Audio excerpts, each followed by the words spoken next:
Global IT के YouTube channel पे आप सभी का एक बार फिर से स्वागत है।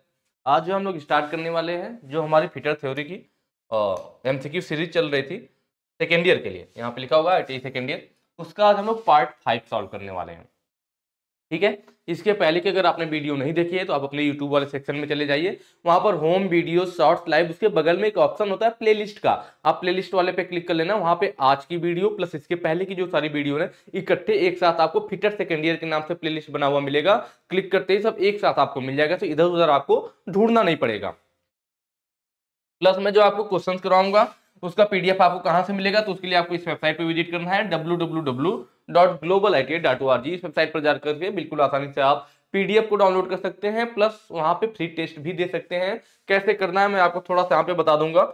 चलिए, आपको अपने मोबाइल फोन के गूगल में सर्च कर लेना है ग्लोबल आईटीआई। जैसे ही सर्च करेंगे इस तरह से आपके सामने पहली वेबसाइट आपके सामने आ जाएगी, इस पर आपको क्लिक करना है। जैसे क्लिक करेंगे नया टैब आपके सामने इस टाइप से ओपन होगा। नीचे को यहाँ पे देखेंगे, एक सेकंड, यहाँ पे हाँ होम, हमारे बारे में नई अपडेट आईटीआई कोर्स, इस तरह से ऑप्शन है। अगर आप मोबाइल फोन में यूज कर रहे हैं तो ये ऑप्शन आपको डायरेक्टली दिखाई नहीं देंगे। उसके लिए क्या करना होगा, तो राइट साइड कॉर्नर में 3 डॉट लाइनें आपके फोन में दिखाई देंगी, यहाँ पे आपको क्लिक कर लेना है। क्लिक करेंगे ये सारे ऑप्शन आपके सामने होंगे, फिर आपको आईटीआई कोर्स वाले पे क्लिक करना है। यहाँ पे जैसे क्लिक करेंगे electrician theory, fitter theory, employability skill, इस तरह से अलग अलग सब्जेक्ट के नाम आ जाएंगे। आप फिटर थ्योरी का आपको डाउनलोड करना तो इस पे क्लिक कर लेना। बाकी अगर अदर सब्जेक्ट जैसे कि employability skill, workshop calculation, engineering drawing के भी डाउनलोड करना चाह रहे हैं तो इन पे क्लिक करके डाउनलोड कर सकते हैं। फिटर थ्योरी पे क्लिक करेंगे नया टैब इस तरह से ओपन होगा। एक सेकंड, ठीक है, नीचे को स्लाइड करेंगे हम लोग, यहाँ पे देखिए फिटर थ्योरी फर्स्ट ईयर और सेकंड ईयर दोनों का ऑप्शन मिल जाएगा। सेकंड ईयर का सेकंड ईयर पे क्लिक कर लीजिए। क्लिक करेंगे नया टैब इस तरह से ओपन होगा। नीचे स्लाइड करेंगे, यहाँ पे प्रीवियस ईयर के पेपर वगैरह भी पहले से अपलोड है, जो कि आपके सीबीटी एग्जाम में क्वेश्चन पूछे गए थे। तो बाकी चीजें आप नीचे स्लाइड करके पीडीएफ भी डाउनलोड कर सकते हैं, टेस्ट वगैरह भी देख सकते हैं। यह समय समय पर यह सेक्शन आपका जो है अपडेट होता रहता है, तो इसको आप लोग बराबर चेक करते रहिए। चलिए क्वेश्चन की तरफ हम लोग चलेंगे। ठीक है, आज का हमारा पहला क्वेश्चन है, साइन बार के साथ जांच करते समय कौन त्रिभुज का कर्ण बनाता है, कौन ट्रायंगल का कर्ण बनाता है। यहाँ पे जो फिगर है, या फिगर क्वेश्चन में नहीं दिया हुआ है, यह फिगर मैंने आपको अलग से ले रखा है समझाने के लिए। ठीक है, साइन बार क्या होता है, तो देखिए यह जो रखा हुआ है यहाँ पे साइन बार है। साइन बार से रिलेटेड पहले भी क्वेश्चन हमारे पीछे वाले पार्ट में आ चुके हैं। अब मुझे उम्मीद है कि आप लोग को सारे पॉइंट क्लियर होंगे। ठीक है, इसका यूज कहाँ करते हैं, तो कोण निकाल के लेने के लिए। ठीक है, किसी टेपर, कोई टेपर वस्तु होगा तो टेपर निकालने के लिए, कोण निकालने के लिए उसका, जैसे यह जो वस्तु होती है ना, उस मान लीजिए इस तरह से टेपर में है, आपके पास यह वस्तु है, यह ऐसे है और यह टेपर है इसका ऐसे। अगर आपको इसका टेपर निकालना है या कोण निकालना है तो हम इसको रखेंगे कहाँ, साइन बार पे। और जो वस्तु का टेपर वाला सरफेस होता है, जैसे यह तो सीधा है, यह भी सीधा है समांतर वाला, जो टेपर वाला सरफेस होता है ना, उसको हम लोग साइन बार के संपर्क में रखते हैं। देखिए यही वस्तु है यहाँ पे जो साइन बार के ऊपर रखी गई है, ये हो गई, ये हो गई, और जो इसका टेपर वाला हिस्सा हुआ कहाँ है, साइन बार के संपर्क में है। इसी चीज को मैंने इधर बनाया, यह हमारा जॉब है जिसका हमें टेपर निकालना है, तो टेपर वाला हमारे साइन बार के संपर्क में रहेगा। इसके द्वारा हम लोग कितना मिनिमम कोण माप सकते हैं, तो मिनिमम 1 मिनट तक के टेपर को चेक किया जा सकता है, 1 मिनट तक के कोण को चेक किया जा सकता है। ठीक है, मैक्सिमम कितना कर सकते हैं, तो मैक्सिमम हम लोग 45 डिग्री के एंगल को चेक कर सकते हैं, कोण को चेक कर सकते हैं मैक्सिमम 45 डिग्री तक। ठीक है, ये चीजें क्लियर हो गई। अब यहाँ पर हम देखेंगे क्या, यह वस्तु है, इस वस्तु को जब हम लोग साइन बार पे रखते हैं तो अब साइन बार के नीचे देखिए ये साइन बार हो गया हमारा, और इधर स्लिप गेज होता है। स्लिप गेज की मदद से साइन बार को उठाया जाता है। साइन बार को कितना उठाएंगे, तो हम जब वस्तु को यह टेपर सरफेस साइन बार के ऊपर रख देते हैं तो साइन बार झुक जाएगा, तो यह क्या होगा, यह नीचे को टेपर हो जाएगा इसके ऊपर सरफेस। तो साइन स्लिप गेज की मदद से साइन बार को उस हाइट तक उठाया जाता है जिससे कि जो जॉब की ऊपरी सरफेस है, ऊपरी सरफेस क्या दिख रही है, बिल्कुल सीधी हो जाए या पैरेलल हो जाए किसके, डेटम सरफेस के। ये जो डेटम सरफेस है, डेटम सरफेस कहां से आता है, तो डेटम सरफेस के लिए हम लोग जो मार्किंग ब्लॉक होता है या फिर सरफेस गेज यूज करते हैं, जिसके ऊपर हम लोग साइन बार को रखते हैं, किसके ऊपर, सरफेस गेज, सॉरी, ठीक है, सरफेस प्लेट होता है, गेज नहीं, सरफेस प्लेट। ठीक है, गेज तो अलग हो जाएगा, सरफेस प्लेट होती है। सरफेस प्लेट के ऊपर हमारा साइन बार रखा जाता है और उसी पर हमारा क्या लिखा जाता है, स्लिप गेज। तो मतलब साइन बार या स्लिप गेज को बेस प्रदान करने के लिए, डेटम सतह प्रदान करने के लिए सरफेस प्लेट हमारे काम में आती है। ठीक है, तो सरफेस प्लेट की हमें जरूरत पड़ेगी साइन बार के साथ। अगर हम किसी जॉब का टेपर ज्ञात कर रहे हैं तो हमें सरफेस प्लेट चाहिए होगा, साइन बार चाहिए होगा, स्लिप गेज चाहिए होगा और साथ में डायल टेस्ट इंडिकेटर है, जो ऊपर दिखाया गया है डायल टेस्ट इंडिकेटर है। सबका काम क्या है तो यहां पर देख लेते हैं। सरफेस प्लेट क्या करेगा, डेटम सरफेस प्रदान करेगा किसको, साइन बार और स्लिप गेज को रखने के लिए। तो यह इधर जो है हमारा, यह क्या है हमारा, यह स्लिप गेज है। क्या है, स्लिप गेज। तो बात यही आती है कि साइन बार को हम लोग कितना स्लिप गेज लगा करके ऊपर उठाएंगे, तो डिपेंड करेगा जिस पर जो हमने जॉब रख रखा है, ठीक है। तो हम स्लिप गेज तब तक लगाते जाएंगे जब तक ये जो जॉब की ऊपरी सरफेस है, या डेटम सरफेस, सरफेस प्लेट के जो डेटम सरफेस थी, इसके पैरेलल ना आ जाए, तब तक हम लोग यहाँ पे स्लिप गेज लगा करके साइन बार को ऊपर की तरफ उठाते रहते हैं।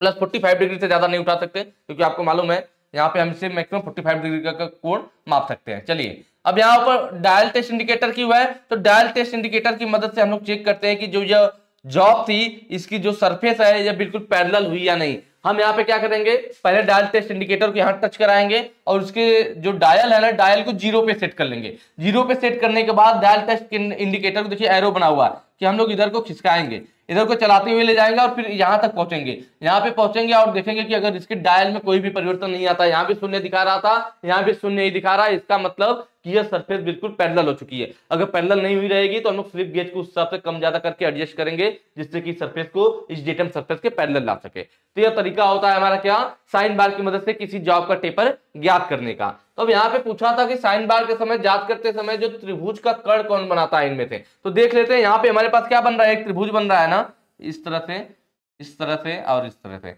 एक हमारा समकोण त्रिभुज बन गया। तो जो नीचे वाला होता है इसे हम लोग क्या आधार कहते हैं। आधार का काम कौन कर रहा है, सरफेस प्लेट कर रहा है, ठीक है। तो नीचे वाले को क्या बोलेंगे, आधार बोलते हैं, या फिर इस वाले साइड को एडजेसेंट साइड भी बोलते हैं। क्या बोलते हैं, इस वाले जो आधार होता है इस वाले को आधार बोलेंगे, या फिर यहाँ पे मैं लिख देता हूँ, इसको इरेज कर दे रहा हूँ ना, सरफेस प्लेट तो आपको समझ में आ गया होगा, आधार बोला जाएगा, या फिर इसको एडजेसेंट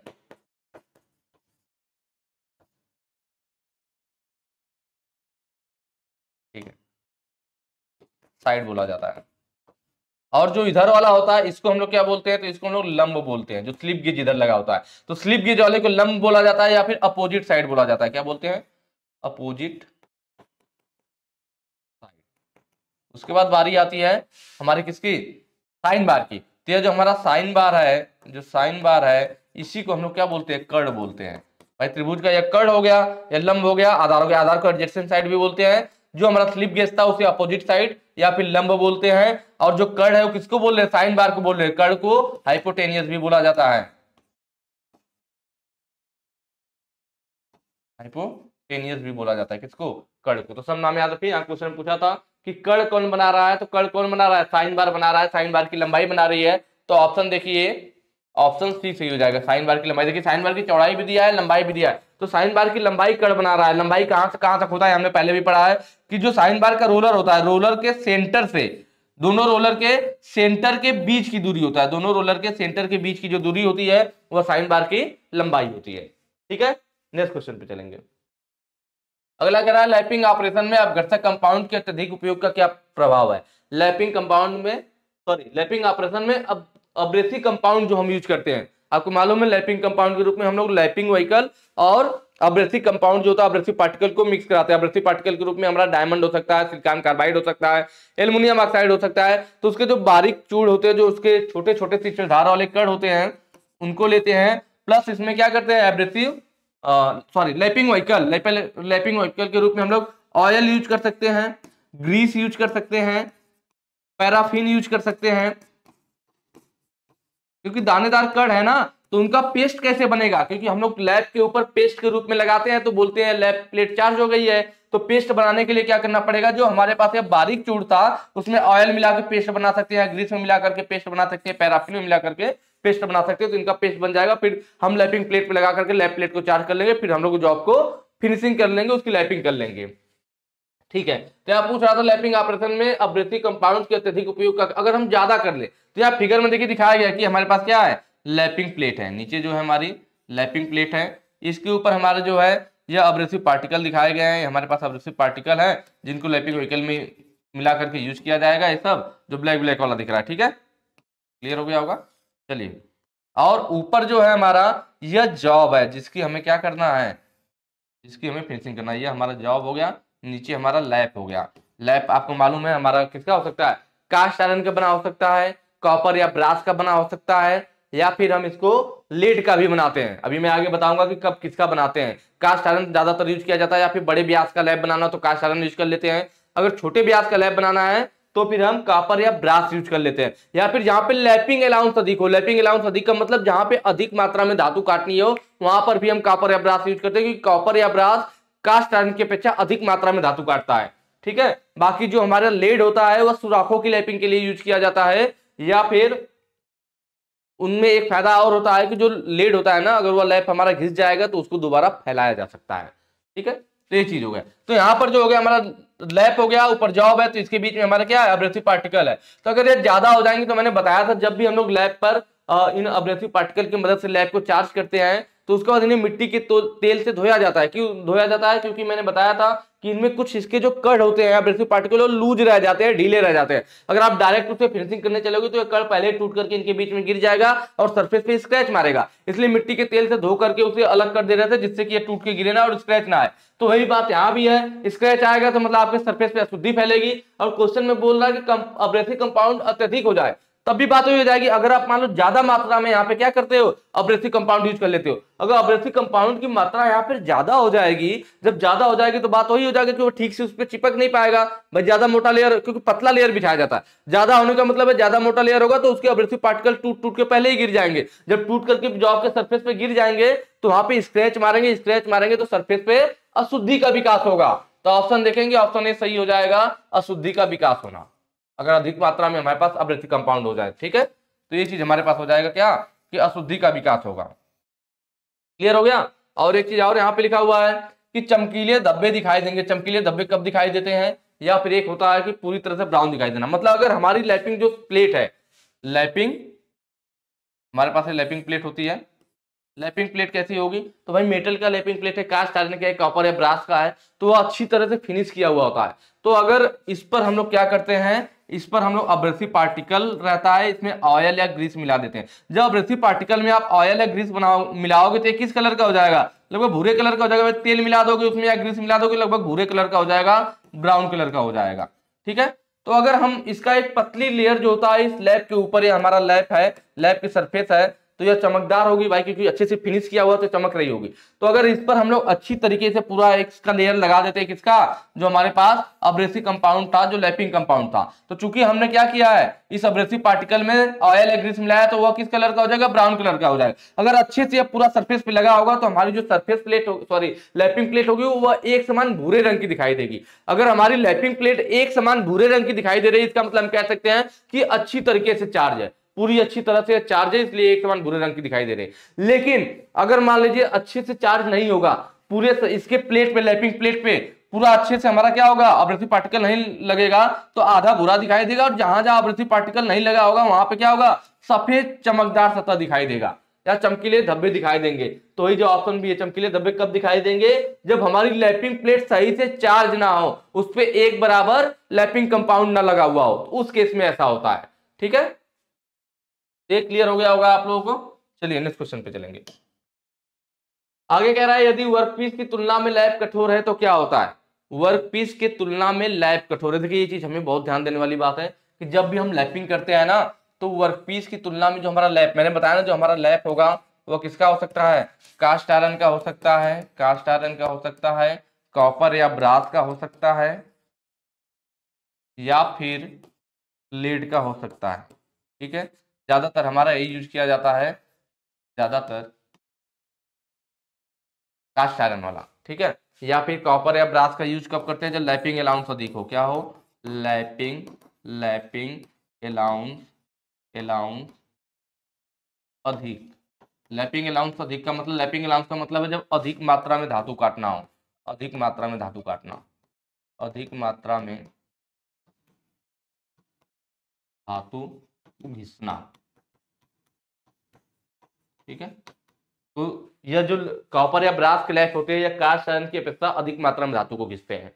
लीड का यूज करते हैं छोटे सुराखों की लैपिंग के लिए, छोटे सुराखों, छोटे सुराखों की लैपिंग के लिए। छोटे सुराखों की लैपिंग के लिए। इसमें एक चीज और हमें ध्यान देना, जो कॉपर या ब्रास होता है ना, अगर छोटे व्यास का लैप बनाना हो तब भी इसी का यूज किया जाता है, छोटे व्यास के लैप बनाने के लिए। ये सारे पॉइंट आप लोग नोट कीजिएगा, ठीक है। जबकि जो ये कास्ट आयरन वाला है, बड़े व्यास का लैप बनाना होगा तब, बड़े व्यास का लैप, ठीक है।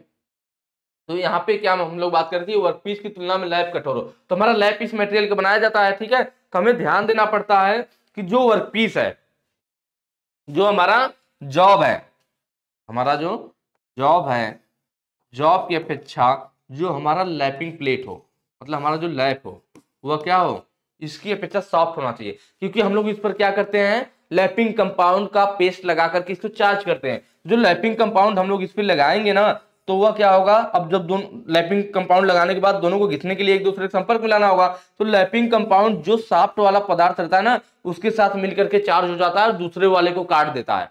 जो सॉफ्ट वाला रहेगा उसकी तरह उसके साथ अच्छे से चिपक करके चार्ज हो जाएगा, दूसरे को काट देगा। तो अगर हमारा जॉब क्या है, जॉब हमारा लैप की अपेक्षा क्या हो जाए, मतलब जॉब की अपेक्षा अगर लैप कठोर हो जाएगा, लैप कठोर हो गया और जॉब क्या हो गया, नर्म हो गया। अब जॉब नर्म है तो जब हम संपर्क में ले आएंगे तो यह क्या होगा, जो एब्रेसिव पार्टिकल है ना, उल्टा जॉब से चार्ज, क्योंकि जॉब नर्म है तो यह इसके साथ चिपक करके इससे चार्ज हो जाएगा और जॉब के बदले लैप को ही काट देगा, उल्टा काम करने लगेगा। आप जॉब को काटने गए थे, पता चला यह लैपिंग कंपाउंड क्या होगा आपका, यह पलटी मार जाएगा और यह दूसरे वाले में चले जाएगा, दूसरे वाले खेमे में चला जाएगा अपनी पार्टी को छोड़ करके, और इसके साथ मिलकर के उल्टा आप ही को काट देगा, मतलब आपके लैप को ही काट देगा। इसीलिए हमें ध्यान रखना होता है कि जब भी लैपिंग करते हैं तो जो लैप होना चाहिए हमारा, वो जॉब के अपेक्षा सॉफ्ट होना चाहिए, नर्म होना चाहिए। लैप हमारा नर्म होना चाहिए और जॉब कठोर होना चाहिए। इसीलिए इसमें लोग कंफ्यूज हो जाते हैं, लोगों को क्या लगेगा, नॉर्मली क्या दिमाग में आएगा कि जॉब है तो जॉब हमारा सॉफ्ट रहेगा और लैप कठोर रहेगा तभी तो काटेगा। लेकिन हमें ध्यान देना है कि यहाँ पे लैप नहीं काटता है। लैप तो हमारा एक प्लेट होती है कास्ट आयरन की या कॉपर या ब्रास की या फिर लेड की, लैप के ऊपर जो अब्रेसिव पार्टिकल, जो लैपिंग कंपाउंड लगाए जाते हैं, वो काटने का काम करते हैं। तो वो किसके साथ मिलेगा, तो जो नर्म रहेगा उसके साथ मिलकर के चार्ज हो जाएगा, दूसरे वाले काट देता है। तो ये ध्यान रखना पड़ता है। तो यही था कि यदि वर्कपीस की तुलना में लैप कठोर हो जाए, वर्कपीस की तुलना में लैप हमेशा नर्म होना चाहिए, ठीक है। अगर कठोर हो जाएगा तो क्या होगा, तो उल्टा हो जाएगा, क्या हो जाएगा, वर्कपीस लैप को ही काट देगा। तो ऑप्शन ए सही हो जाएगा। क्लियर। नेक्स्ट क्वेश्चन पे चलेंगे। अगला कह रहा है कि सामग्री का उपयोग छोटे व्यास के लैप बनाने में किया जाता है। देखिए मैंने आपको पहले ही बता दिया कि छोटे व्यास के अगर आपको लैप बनाना है तो उसके लिए हम लोग कॉपर या ब्रास यूज करते हैं। क्या यूज करते हैं, अभी पीछे हमने बात किया था, कॉपर या ब्रास यूज किया जाता है छोटे व्यास के लैप बनाने के लिए, या फिर जहां लैपिंग अलाउंस अधिक हो, लैपिंग अलाउंस अधिक, लैपिंग अलाउंस अधिक हो।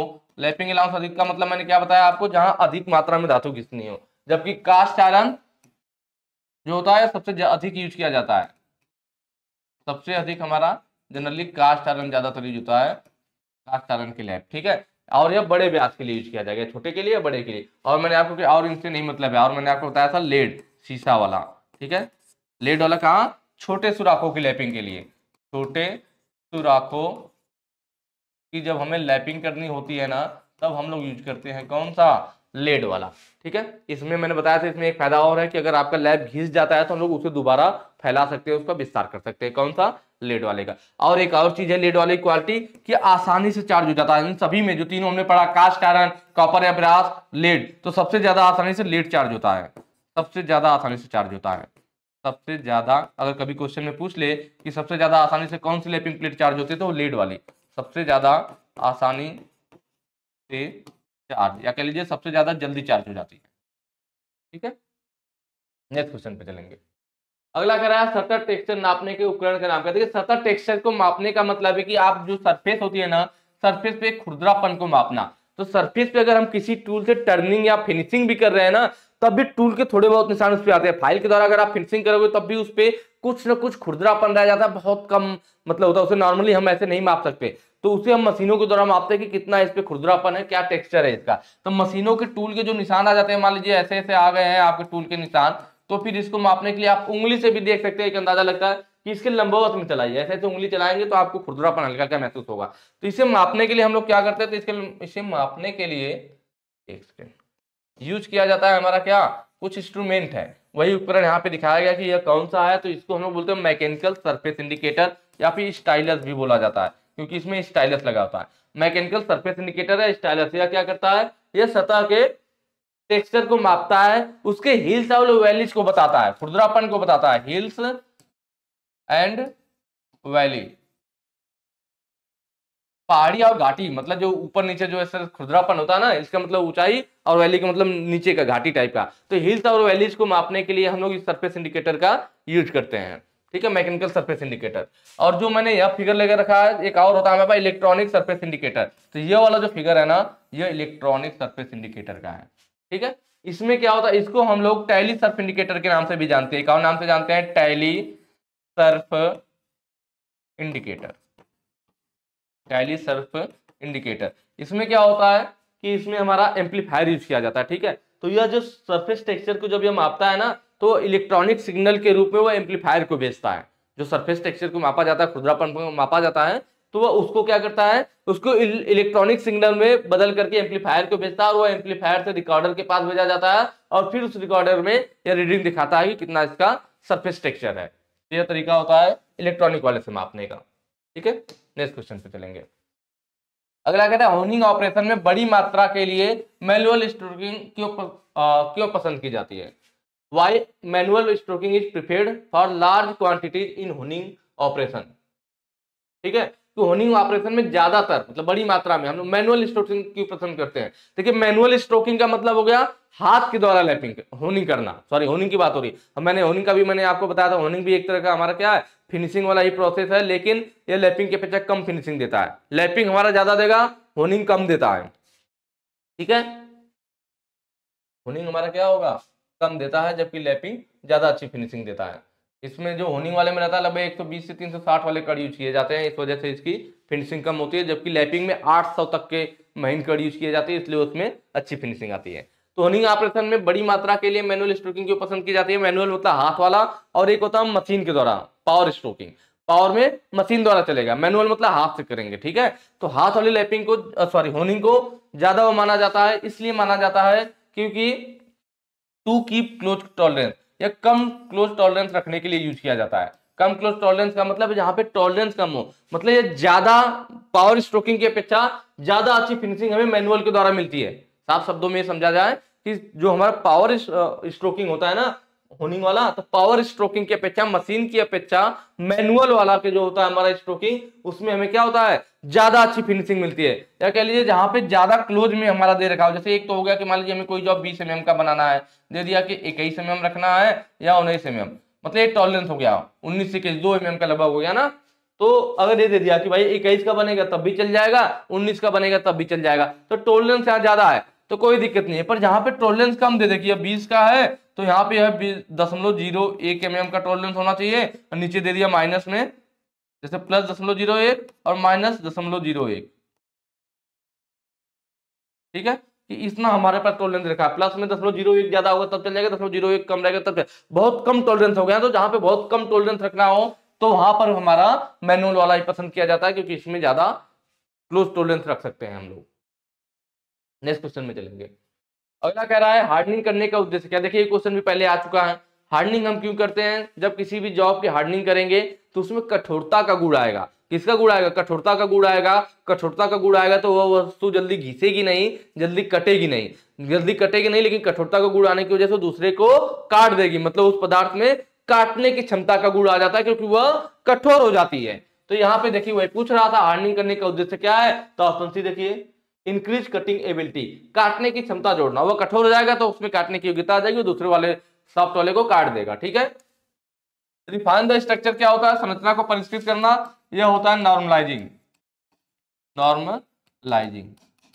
ठीक है। नॉर्मलाइजिंग में क्या होता है, आंतरिक संरचना को परिष्कृत करना हो, ग्रेन को परिष्कृत करना हो, या फिर आंतरिक दोष को दूर करना हो, उस केस में हम लोग नॉर्मलाइजिंग करते हैं।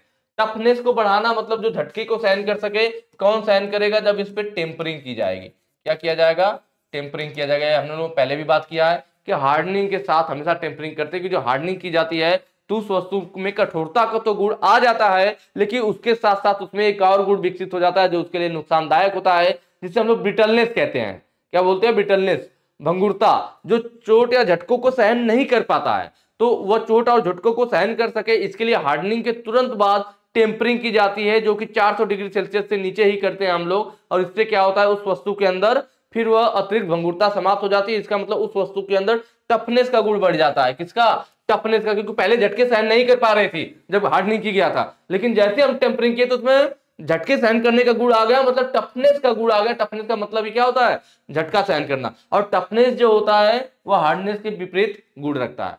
जो हार्डनेस है वह, जो कठोरता है वह क्या होता है? झटकों को सहन नहीं कर पाता, जबकि टफनेस झटकों को, शॉक को एब्जॉर्ब कर लेता है, सहन कर लेता है। तो टेम्परिंग से फायदा होती है कि अतिरिक्त भंगुरता समाप्त हो जाती है और उसमें टफनेस का गुण आ जाता है।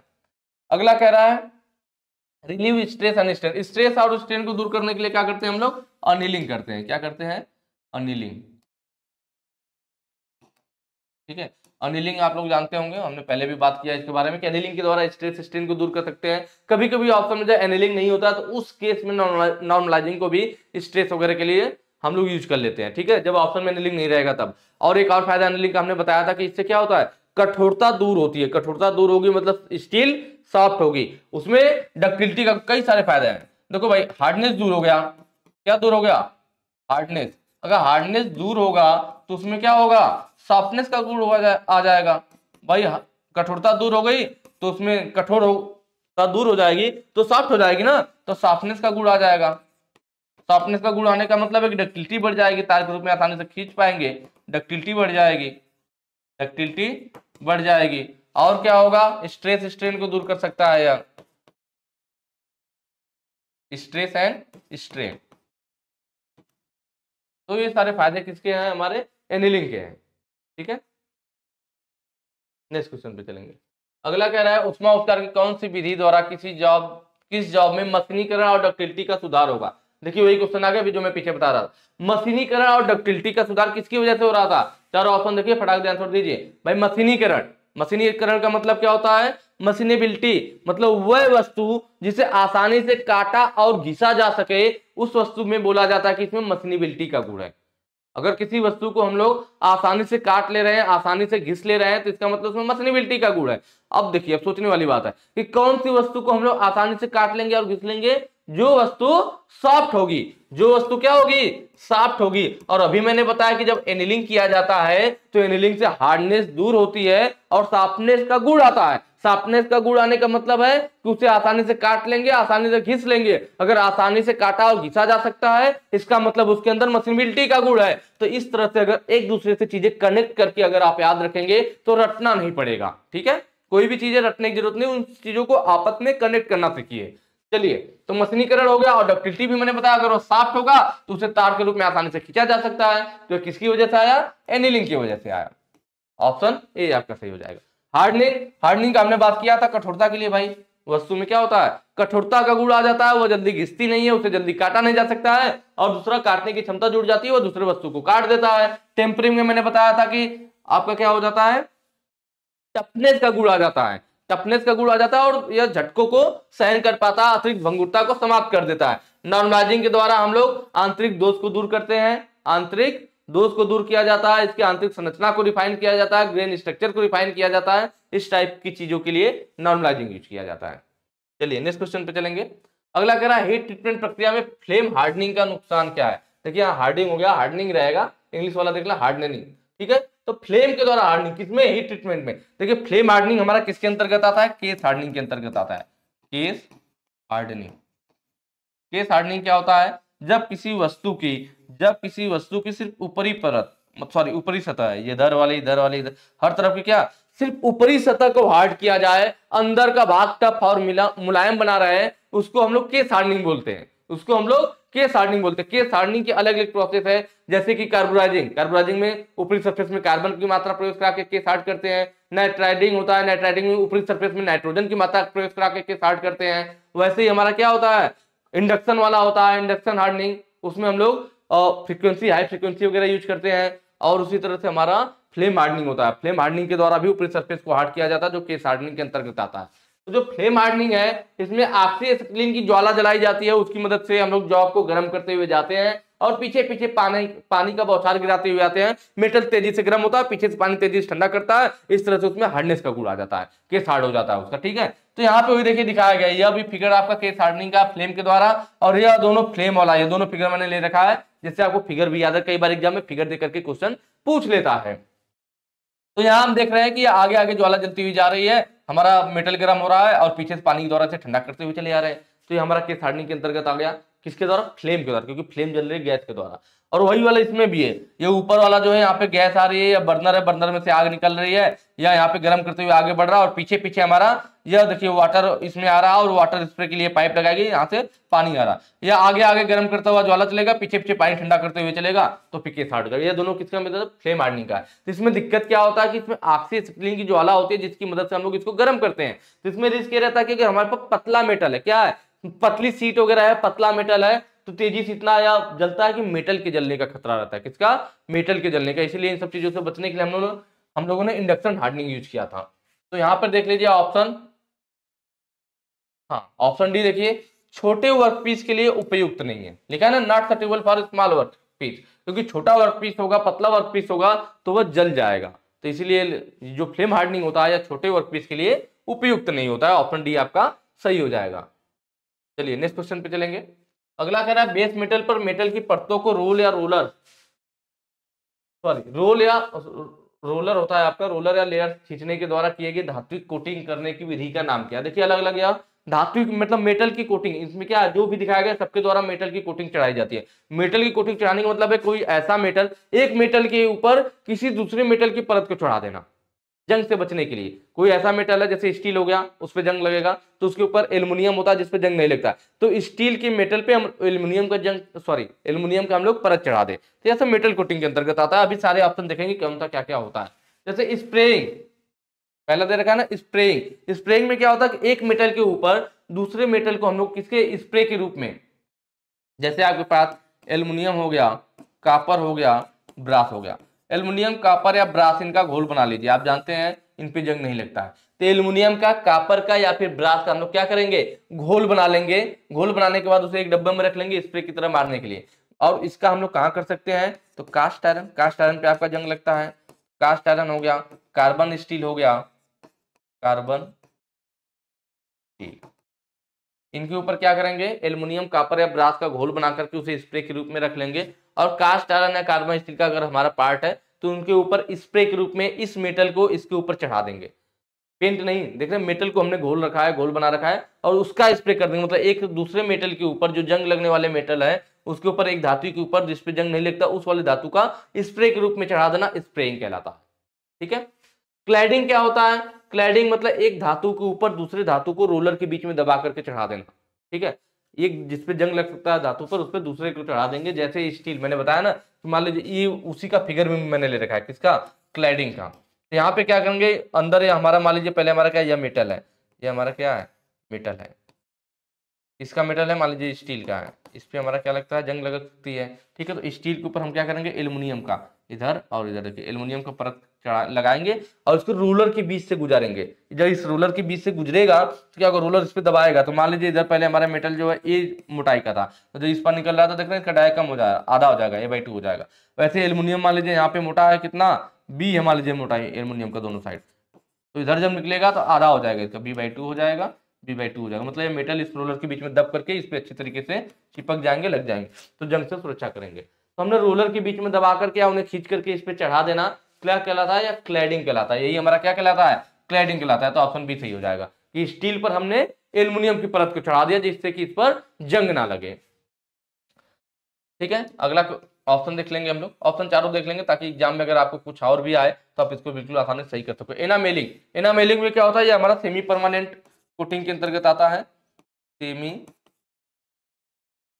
Permanent coating, semi permanent coating में कोटिंग होता है जो सिर्फ हटाने पे हटता है। ठीक है, परमानेंट बहुत मेहनत से हटता है, सेमी परमानेंट को हटाने पे वो वहां पे तभी हटेगा जब तक उसे वहां से हटाएंगे नहीं। एनामेलिंग में क्या करते हैं? एनामेल पाउडर यूज करते हैं। क्या यूज करते हैं? एनामेल, एनामेल सॉरी एनामेल होगा ना, एनामेल पाउडर। एनामेल पाउडर हमारा कैसे बनता है? तो इसके लिए हमारा ग्लास पाउडर,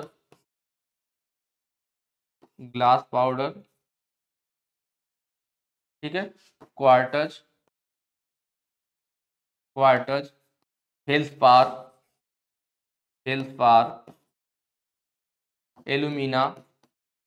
एलुमिना, और क्या रहेगा हमारे पास, डाइयों का मिश्रण। इनको मिला करके डाइयों का मिश्रण, ठीक है, इतनी चीजों को मिला करके एनामेल पाउडर बनाया जाता है। उनके द्वारा जो कोटिंग की जाती है उसी को हम लोग एनामेलिंग कहते हैं। ठीक, मोल्टेन मेटल बाथ क्या होता है? देखिए मोल्टन मेटल बाथ, मोल्टन का मतलब पिघला हुआ, मेटल मतलब मेटल पिघला हुआ, बाथ मतलब घोल बन जाएगा उसका, मतलब पिघले हुए घोल का परत चढ़ाएंगे। कैसे?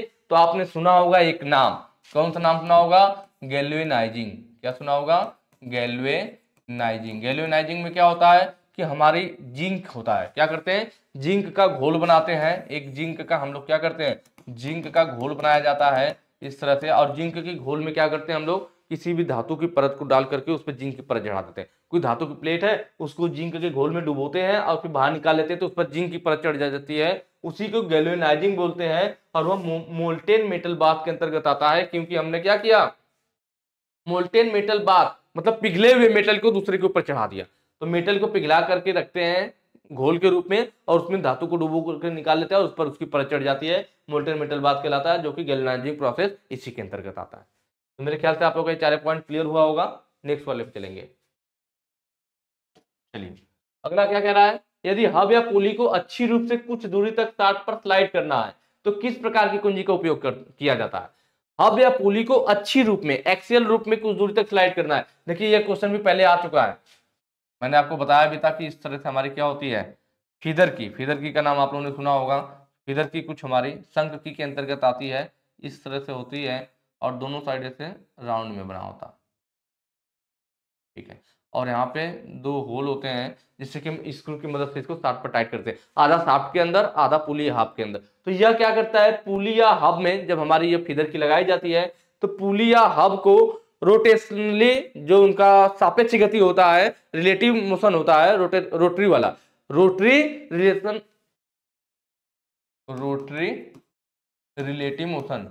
रिलेटिव मोशन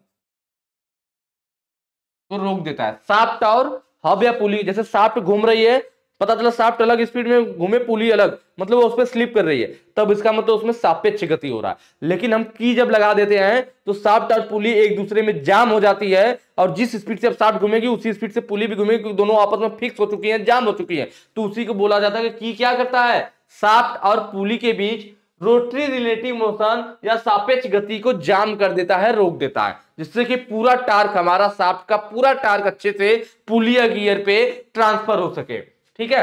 तो यह काम क्या करता है, या फीदर की करता है कि रोटरी रिलेटिव मोशन को तो रोक देता है, लेकिन एक्सियली को नहीं रोकता है, मतलब उसे एक्सियली शाफ्ट पर आगे पीछे खिसका सकते हैं। जबकि हमारे पास टेपर संकी वगैरह रहती तो क्या होता कि हम जब इस पे चढ़ाते तो वह यहाँ पे टाइट हो जाता, तो उसके आगे नहीं खिसकता, क्योंकि टेपर संकी एक बार फंस गया तो वहां टाइट हो जाएगा। लेकिन यह जो फीदर की इसलिए यूज किया गया था कि जहां पर हमें एक्सियली मूवमेंट की जरूरत हो, पुली या गियर पे एक्चुअली अच्छी गति को हम इधर उधर खिसकाना चाहते हो लेकिन सापेक्ष गति को रोकना हो, तो ऐसी जगहों पे फीदर की यूज किया जाता है। तो ऑप्शन ए हमारा सही हो जाएगा।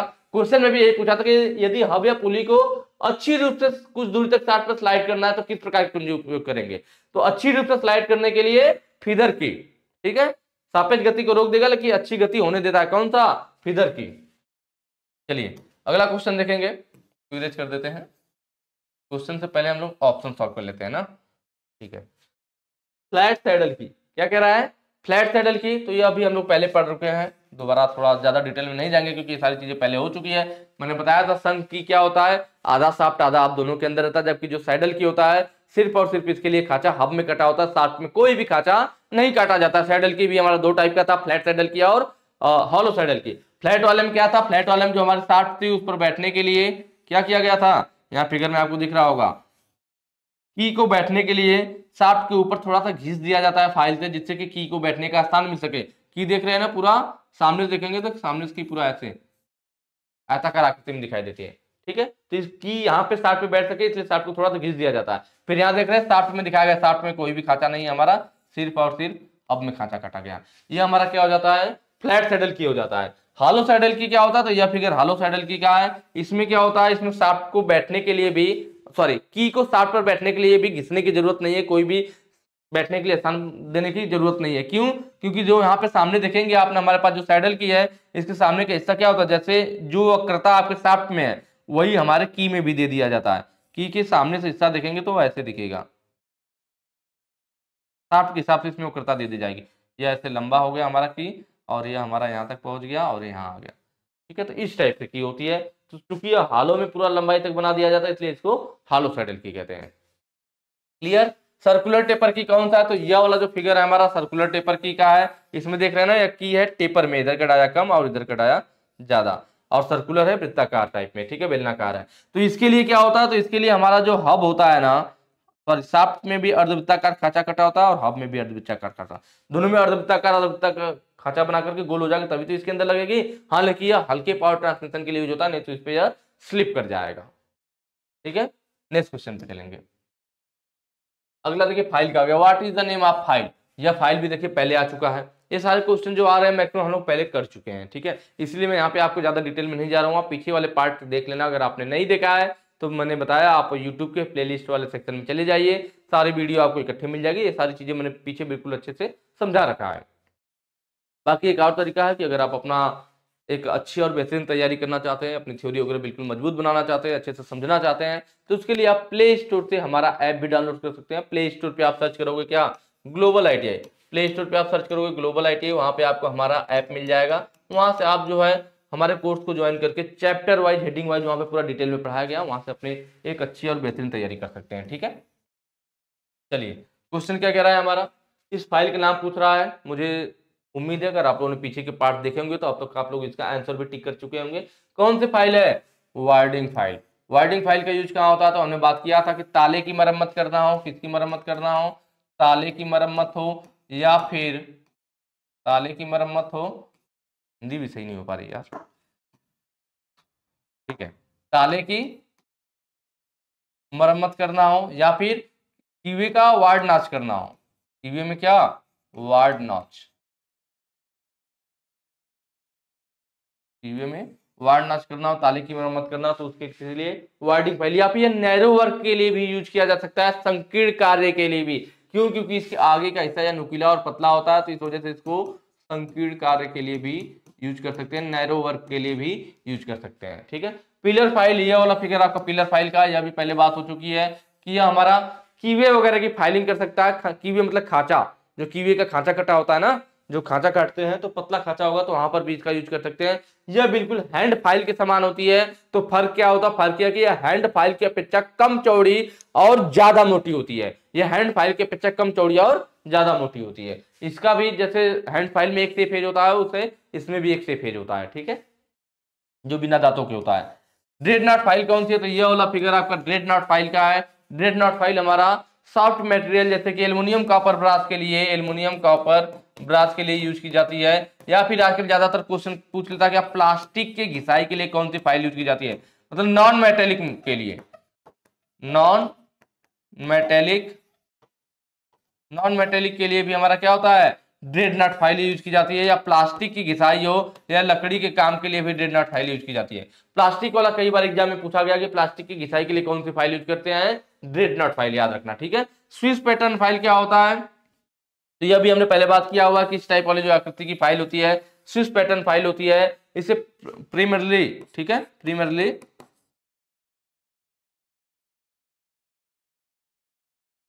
प्राइमरली बोलते हैं, प्राइमरली प्राथमिक फिनिशिंग उपकरण, प्राइमरली फिनिशिंग टूल बोला जाता है। क्या बोला जाता है, प्राइमरली फिनिशिंग टूल, प्राथमिक फिनिशिंग उपकरण के नाम से भी जानते हैं इसको। और इसकी मदद से जो है एक अच्छी फिनिशिंग हमें प्राप्त होती है। प्रिसीजन स्मूथनेस की जहां बात हो, अधिक चिकनाई की, परिशुद्धता चिकनाई की बात हो, प्रिसीजन स्मूथनेस, ठीक है, जहां पे प्रिसीजन स्मूथनेस की बात करेगा और परिशुद्धता चिकनाई की बात करेगा, वहां पे हम लोग स्विस पैटर्न फाइल का यूज करते हैं। चलिए नेक्स्ट क्वेश्चन पे चलेंगे। अगला है, कौन सा नट बोल्ट के सिरे की चूड़ियों को नुकसान होने से बचाता है। देखिए मैंने सबका फिगर ले रखा है यहाँ पे, जिससे कि आपको ज्यादा अच्छे से समझ में आए, ठीक है। कौन सा नट है जो बोल्ट के सिरे की चूड़ियों को नुकसान होने से बचाता है। बोल्ट के सिरे की, देखिए हमारे पास ऐसे बोल्ट होता है, क्या होता है, बोल्ट होता है, या बोल्ट का हेड हो गया, बोल्ट का या टैंक हो गया, और इस पे कटी होती है थ्रेड, इस पे कटी होती है थ्रेड, इस पे हम लोग क्या लगाते हैं, नट लगाते हैं। तो कौन सा नट है जो बोल्ट के सिरे की चूड़ियों को, मतलब जो सिरे पे इसकी चूड़ी है उसको नुकसान होने से बचाता है, उस पे धूल मिट्टी वगैरह बाहरी कड़ों से बचाता है। तो कौन सा बोल्ट होगा, देखिए जो हमारे पास सॉरी कौन सा नट होगा, तो हमारे पास जो नॉर्मल नट होता है, जब हम नॉर्मल नट को टाइट करेंगे तो वह इस तरह से अंदर चला जाता है इसके, जब वो नट अंदर चला जाएगा तो बाहर इसकी चूड़ी निकल जाएगी, तो वो नुकसान होगा। नॉर्मल नट तो इसकी चूड़ी की सुरक्षा कर नहीं पाएगा, तो कौन कर पाएगा, तो आप देख रहे हैं जो पहला ऑप्शन दे रखा है कैप नट, ऑप्शन ए सही हो जाएगा आपका। क्यों सही हो जाएगा, यहाँ पे देखिए कैप नट का फिगर यह है। कैप नट में क्या होता है, तो देख रहे हैं एक साइड थ्रेड कटा हुआ और दूसरा साइड बिल्कुल प्लेन है, बंद है, आर पार होल नहीं है। जनरली आपका क्या होता है, जो नट होते हैं उसमें आर पार होल होता है, पर इसमें दिखाया गया कि एक साइड थ्रेड कटा हुआ है और दूसरा बिल्कुल जैसे पेन का कैप होता है, कैप नट नाम क्या है इसका, कैप नट। जैसे पेन की कैप होती है तो वो भी तो बंद होती है, एक साइड से आपका होल होता है, दूसरी साइड बंद होता है, तो उसी तरह इस नट में भी है, एक साइड आपका थ्रेड है, दूसरी साइड बिल्कुल प्लेन और बंद है। तो जब इसको हम लोग इस नट पे, इस बोल्ट पे चढ़ाएंगे तो क्या होगा, थ्रेड यहाँ टाइट हो जाएगा और यह बिल्कुल यहाँ किनारे पे टकरा के यहीं पे रुक जाएगा, रुक जाएगा ना, यहाँ पे टाइट करेंगे तो यहाँ टकरा करके रुक जाएगा, अंदर नहीं जाएगा क्योंकि इधर वाला सिरा बंद है। तो यह क्या करेगा, चूड़ी के दूसरे सिरे की बाहरी वातावरण या धूल मिट्टी से सुरक्षा करेगा, नुकसान होने से बचाएगा। कौन, कैप नट। ठीक है, कैसल नट क्या होता है, देखिए कैसल नट और स्लॉटेड नट दोनों का एक साथ हम लोग बात कर लेंगे। यहाँ पे जो दो फिगर आपको दिख रहे हैं ना, ऊपर वाला हमारा क्या है, कैसल नट है, नीचे वाला स्लॉटेड नट है। दोनों में डिफरेंस क्या है, दोनों की जरूरत कब पड़ी, तो देखिए जो स्लॉटेड नट है इनका यूज भी इधर दिखाया गया है, दोनों का, कैसल नट हो या स्लॉटेड नट, दोनों का यही वाला यूज है कि हम लोग क्या करते हैं, एक हमारे पास बोल्ट होता है, जैसे फैन में देखते हैं ना, जो हमारा फैन होता है ऊपर, उसमें जब बोल्ट लगाते हैं तो उसमें छेद बना होता है, उस छेद में क्या, नट को टाइट करने के बाद हम लोग क्या करते हैं, बोल्ट हमारा इस टाइप से होगा, थ्रेड कटा होगा, थ्रेड कटा होने के बावजूद इसमें क्या होता है, इसमें होल बना होता है। तो जब हम लोग इसमें नट को टाइट कर लेते हैं, नट को टाइट करने के बाद क्या हमारे पास स्प्लिट पिन होती है, क्या होती है, स्प्लिट पिन होती है, इस तरह से हमारे पास स्प्लिट पिन होती है। तो हम लोग क्या करते हैं कि इस होल में डाल करके स्प्लिट पिन की दोनों पैर को दोनों साइड मोड़ देते हैं, तो उससे क्या होता है कि हमारा नट ढीला होकर के बाहर गिरता नहीं है। तो बस ये है कि जो स्लॉटेड नट होता है, यह नट आप कभी फैन में नहीं, नॉर्मल नट ही लगा करके हम लोग ऐसे यूज कर लेते हैं। स्लॉटेड नट का भी काम वही है। स्लॉटेड नट में देखिए क्या होता है, जो हमारा नट था यह लॉक नट के रूप में यूज किया जाता है कि जब मशीनों में वाइब्रेशन हो तो यह नट खुल करके बाहर ना गिरे। तो नट में क्या करते हैं, नट में देखते हैं स्लॉट काटा गया है, 1 2 3 हेक्सागोनल वाला होगा, बस तो 3 इधर 3 उधर, 6 पेस है, सब पे स्लॉट काट दिया गया जाएगा। कितना स्लॉट काटा जाएगा, तो 1/3 गहराई के बराबर, कितना 1/3h। ये जो स्लॉट काटा जाता है 1/3 गहराई के बराबर, सभी नट के सभी फलक पे, सभी फेस पे क्या करते हैं, स्लॉट काट देते हैं। क्यों काटते हैं, कि जब नट टाइट कर लेंगे, नट को टाइट करने के बाद जिस स्लॉट के सीध में ये बोल्ट का होल आएगा, उस स्लॉट में से इस की को, सॉरी इस स्प्लिट पिन को डाल देंगे। स्प्लिट पिन इस स्लॉट से होते हुए, इस बोल्ट के छेद से होते हुए उस पार निकल जाएगी, फिर इसके दोनों पैर को दोनों साइड मोड़ देंगे, तो अब क्या होगा कि अब यह नट ढीला होकर के उसमें से बाहर नहीं निकलेगा। ये फिगर में दिखाया गया, देखिए यहाँ स्प्लिट पिन डाल दिया गया, इस स्लॉट से होते हुए, इस बोल्ट के होल में से होते हुए इस पर निकल जाएगा, फिर दोनों पैर को दोनों साइड मोड़ दिया जाएगा, तो वह उसके साथ लॉक हो जाएगा और नट को बाहर नहीं निकलने देगा, चाहे जितना भी वाइब्रेशन हो। तो यही काम क्या था, स्लॉटेड नट हमारा इसलिए बनाया गया था जिससे कि स्प्लिट पिन की मदद से इसको लॉक किया जाके। लेकिन स्लॉटेड नट में दिक्कत क्या आई, दिक्कत है कि हमने सभी फेस पे इसके 1/3 गहराई में स्लॉट काट दिया। भाई नट की मोटाई इतनी थी और उसी मोटाई में हमने क्या किया, या जगह जगह पे हमने स्लॉट काट दिया। अब स्लॉट काटने की वजह से यह नट की स्ट्रेंथ कम हो गई, नट हमारा कमजोर हो गया। तो इसलिए नट हमारा कमजोर ना हो और स्ट्रेंथ उसकी कम ना हो और हमारा इस टाइप वाला काम भी हो जाए, तो उसलिए क्या किया गया, स्लॉटेड नट की जगह फिर कैसल नट का जुगाड़ किया गया, कैसल नट का निर्माण किया गया। कैसल नट में हमने क्या किया, इसमें जो हमारी नट की मोटाई थी उसमें कोई छेड़छाड़ नहीं किया, नट को जैसे का तैसे रहने दिया। हम लोगों ने क्या किया, नट जैसे का तैसे रहने दिया। इसमें एक अलग से बेलनाकार भाग गोलाई में ऊपर को बढ़ा दिया गया, देख रहे हैं ना, नट की स्ट्रेंथ, नट की मोटाई जितनी थी उतनी ही रहने दिया, इसमें कोई छेड़छाड़ न करते हुए इसके ऊपर एक अलग से गोलाकार भाग बढ़ा दिया गया और उसमें फिर हमने क्या किया, एक उसका स्लॉट काट दिया। इससे क्या फायदा हुआ कि नट की स्ट्रेंथ भी बनी रही और अलग वाले ऊपर हिस्सा बढ़ा करके उसमें हमने स्लॉट काट दिया। अब इसकी मदद से इसमें स्प्लिट पिन डाल करके इसको लॉक कर देंगे, तो स्ट्रेंथ भी हमारी कमजोर नहीं हुई और हमने इसको लॉक नट के रूप में यूज भी कर लिया। तो इसलिए स्लॉटेड नट पहले बना था और उसकी फिर जो कमियां थी उसको दूर करने के लिए कैसल नट बनाया गया। दोनों चीजें क्लियर हो गई होंगी, कैसल नट, स्लॉटेड नट। उसके बाद आता है नर्ल नट। यह जो नट आपको दिखाया गया है नल नट है, इसमें सरफेस पे ऐसे लाइनिंग खींच दी जाती है। इससे क्या होता है, नलिंग कर दिया जाता है, इससे इसमें खुरदरापन आ जाता है, जिससे कि हाथों की ग्रिप बनी रहे। ज्यादातर मेजरिंग इंस्ट्रूमेंट वगैरह में हमारा नर्लिंग नट यूज किया जाता है, क्योंकि वहां पे बार बार हाथ से हमें नट को खोलने और बंद करने की जरूरत होती है। ऐसी जगहों पे नर्लिंग नट यूज कर लेते हैं, या विंग नट वगैरह जो यूज होता है, ये ज्यादातर मेजरिंग इंस्ट्रूमेंट में होता है। जैसे कि आप देखेंगे वर्नियर कैलिपर, वर्नियर कैलिपर में भी जो लॉक नट वगैरह होते हैं उसमें नर्लिंग नट यूज किए गए होते हैं, ठीक है। और डिवाइडर, जो डिवाइडर होता है हमारा, उसमें भी हमारा इसी टाइप होता है, जो कौन से स्प्रिंग वाले जो होते हैं, फर्मो ज्वाइंट स्प्रिंग ज्वाइंट जो आते हैं, तो जो फर्मो ज्वाइंट वाले डिवाइडर होते हैं, या फिर आउटसाइड कैलिपर होता है, इनसाइड कैलिपर होता है, उन पर भी हमारा नर्लिंग नट यूज किया जाता है, क्योंकि वहां पे हाथ से खुलना और बंद करना होता है। नर्लिंग का मतलब कुछ नहीं है, बस उनकी सरफेस को ऐसे लाइनिंग खींच के खुरदुरा बना देना, जिससे कि हाथों की ग्रिप अच्छी बनी रहे, ठीक। चलिए नेक्स्ट क्वेश्चन पे चलेंगे। अगला कह रहा है प्रिसीजन टूल रूम अनुप्रयोग के लिए किस ग्रेड के स्लिप गेज का उपयोग किया जाता है। देखिए स्लिप गेज की बात कर रहा है, स्लिप गेज आप लोग जानते हैं, हमने पहले भी पढ़ा है, आ चुका है यह क्वेश्चन, कि स्लिप गेज हमारा किसी अन्य प्रिसीजन टूलों को चेक करने के लिए, प्रिसीजन इंस्ट्रूमेंट को चेक करने के लिए यूज किया जाता है कि वह सही है या नहीं है, या फिर यह एक स्टैंडर्ड लंबाई होती है, किसी अन्य लंबाई को चेक कर सकती है कि उसकी लेंथ लंबाई सही है कि नहीं, लंबाई मापन में, या फिर प्रिसीजन टूल को चेक करने के लिए स्लिप गेज हम लोग यूज करते हैं। तो स्लिप गेज हमारे अलग अलग ग्रेड के आते हैं, जैसे ग्रेड 00, ग्रेड 0, ग्रेड 1 और ग्रेड 2, चार हमारा ग्रेड हो गया ना। एक चीज और कभी कभी पूछ लेता है कि बीआईएस के अनुसार, बीआईएस 2984 होता है कि इसके अनुसार जो है हमारा स्लिप गेज जो होता है कितने ग्रेड का पाया जाता है, तो सिर्फ 3 ग्रेड का पाया जाता है। कितने ग्रेड में, 3 ग्रेड में पाया जाएगा। कौन कौन सा, ग्रेड 0, ग्रेड 0, ग्रेड फर्स्ट और ग्रेड सेकेंड। तो अगर बीआईएस के अनुसार स्पेशली पूछ दे, नॉर्मल पूछेगा तो स्लिप गेज हमारा 4 ग्रेड का होगा, पर अगर बीआईएस के अनुसार पूछे तो 3 ग्रेड में पाया जाता है, ग्रेड 0, ग्रेड 1 और ग्रेड 2। इस चीज को भी याद रखिएगा, ठीक है। चलिए ठीक है, क्वेश्चन देखते हैं हम लोग। यहाँ पे हमारा 4 ग्रेड दिया गया, पूछा प्रिसीजन टूल रूम अनुप्रयोग के लिए किस ग्रेड का यूज करते हैं। हम लोग सबको देख लेते हैं, ठीक है। ग्रेड 00 जो होता है इसको हम लोग कैलिब्रेशन ग्रेड कहते हैं। क्या कहते हैं, कैलिब्रेशन ग्रेड के नाम से जानते हैं।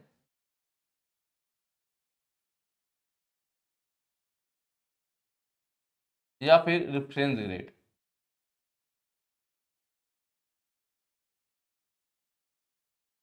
ठीक है। कैलिब्रेशन ग्रेड के नाम से जानते हैं, या फिर हम लोग रेफरेंस ग्रेड के नाम से जानते हैं। यह क्यों यूज किया जाता है, तो यह यूज किया जाता है अन्य सभी ग्रेड। यहाँ पे देखिए, यह फिगर है उसका, ठीक है, किसका है, स्लिप गेज का। यह अलग अलग स्लिप गेज के ब्लॉक है, सब पर सबकी साइज लिखी रहती है। जो साइज स्लिप गेज पे लिखी गई है, यह बहुत ही ज्यादा आपकी एक रिसीम बनाई जाती है। अगर इस पे लिखा हुआ है कि अगर 20 mm का है, तो 20 mm के, अगर किसी टूल से आप मापते हैं, माइक्रोमीटर से या वर्नियर कैलिपर से, 20 mm से अगर कम या ज्यादा आता है, तो इसका मतलब ये नहीं है कि आपका यह जो स्लिप गेज है वह खराब है, इसका मतलब आपका वह टूल खराब है। तो इसका जो होता है रेफरेंस कैलिब्रेशन ग्रेड या फिर रेफरेंस ग्रेड के नाम से जानते हैं। इसका यूज किस लिए किया जाता है, तो अन्य अन्य ग्रेड के स्लिप गेज को चेक करने के लिए, अन्य ग्रेड के स्लिप गेज को चेक करने के लिए, ठीक है। मतलब जो और भी ग्रेड के हैं, ग्रेड 0, ग्रेड 1, ग्रेड 2, तो इनके जो भी स्लिप गेज है उनको चेक करने के लिए हमारा ग्रेड 00 वाला यूज किया। यह क्या करेगा, अन्य जितने भी ग्रेड है उनको चेक करेगा, ठीक है। उसके बाद अगला आता है आपका क्या, ग्रेड 0, ग्रेड 1 और आता है आपका ग्रेड 2। तो जो ग्रेड 0 वाला है ना, इसको हम इंस्पेक्शन ग्रेड के नाम से जानते हैं। किसके नाम से, इंस्पेक्शन। इंस्पेक्शन का मतलब निरीक्षण करना, इंस्पेक्शन ग्रेड। मतलब यह किसके लिए यूज किया जाता है, निरीक्षण कार्य। तो किसके लिए, निरीक्षण कार्य, तो मतलब इंस्पेक्शन करने के लिए, निरीक्षण करने के लिए। उसके बाद जो है ग्रेड 0, इसको वर्कशॉप ग्रेड के नाम से जानते हैं। वर्कशॉप वर्कशॉप ग्रेड के नाम से जाना जाता है। यह किस लिए यूज किया जाता है, तो यही हमारा यूज किया जाता है प्रिसीजन टूल रूम के लिए, प्रिसीजन टूल रूम के लिए,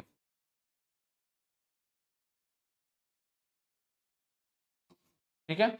उसके बाद क्या है आपके पास, वर्कशॉप ग्रेड। यह हमारा सामान्य वर्कशॉप में यूज करने के लिए, सामान्य वर्कशॉप कार्य के लिए, वर्कशॉप कार्य के लिए।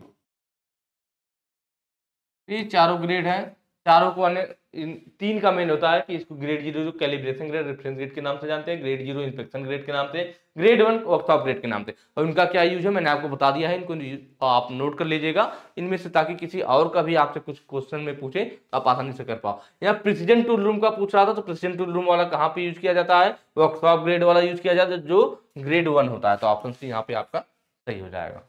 ठीक है, नेक्स्ट क्वेश्चन पे चलेंगे। लास्ट क्वेश्चन है आज का हमारा, स्लिप गेज ब्लॉक बनाने के लिए किस मटेरियल का उपयोग किया जाता है। यह सब स्लिप गेज ब्लॉक का फिगर जो कि मैंने पीछे भी दिखाया था, वही अलग अलग साइज के ब्लॉक होते हैं। इसको बनाने के लिए किस मटेरियल का यूज करते हैं, इसको बनाने के लिए जो यूज किया जाता है वो होता है हाई ग्रेड स्टील। कौन सा, ऑप्शन सी सही हो जाएगा, high grade steel with low thermal expansion. Low thermal expansion के साथ वाला हाई ग्रेड स्टील यूज किया जाता है, या फिर आप कह सकते हैं स्टेबलाइज्ड क्रोमियम स्टील। क्या कह सकते हैं, स्टेबलाइज्ड क्रोमियम स्टील। ठीक है, स्टेबलाइज्ड को, या फिर एक और नया है आपका जिरकोनियम ऑक्साइड। इनमें से किसी का भी आपका स्लिप गेज बना हो सकता है। तो सारी चीजें याद रखिएगा। यह वाला जो है ना जिरकोनियम ऑक्साइड, यह आपके कॉम्पिटिटिव वाले एग्जाम में भी आया हुआ है। ठीक है, कॉम्पिटिटिव वाले एग्जाम में ना तो हाई ग्रेड स्टील ऑप्शन में था, ना तो स्टेबलाइज्ड क्रोमियम स्टील था, वहां पे ये जिरकोनियम ऑक्साइड ऑप्शन में था। तो इसको भी याद रखिएगा, या आपके कॉम्पिटिशन वाले एग्जाम में कई बार पूछ लेता है। ठीक है, तो आज की वीडियो में इतना ही। बाकी आप लोग कमेंट करके जरूर बताइएगा कि आप लोगों को जो मैं क्लासेस दे रहा हूँ अच्छे से समझ में आ रहा है नहीं आ रहा है, और फिगर वाला कॉन्सेप्ट कैसा है। बाकी अगर वीडियो अच्छी लगी हो तो हमेशा की तरह वही कहूँगा, ज़्यादा से ज़्यादा शेयर कीजिएगा। Thank you.